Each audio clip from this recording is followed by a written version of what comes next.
Hi, this is Vizi Pro 3 channel. In today's video, I will show you how to test network on Xiaomi phone. Before we get started, don't forget to subscribe and turn on the notification to keep you updated about this channel. So, let's go!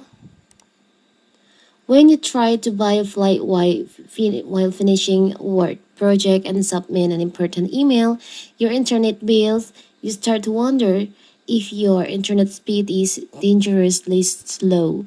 Contrary to what you may think, testing your internet speed is easier than you think. And in this video, I will show you how to do it. So first, you can open tools, security tools on your phone. Now here, you can scroll down. On common feature, you can just tap on, you can swipe up to open the other common feature on your security tool on your phone.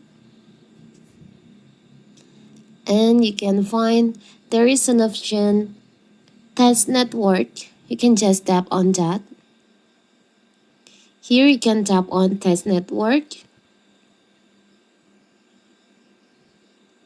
It's testing and the result will be appear like this. Test network internet connection is normal.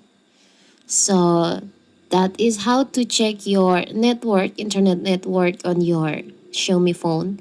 It's so simple, right? So that is how to check network on your Xiaomi phone. Don't forget to like and subscribe and turn on the notification to keep you updated about this channel. Thank you and see you.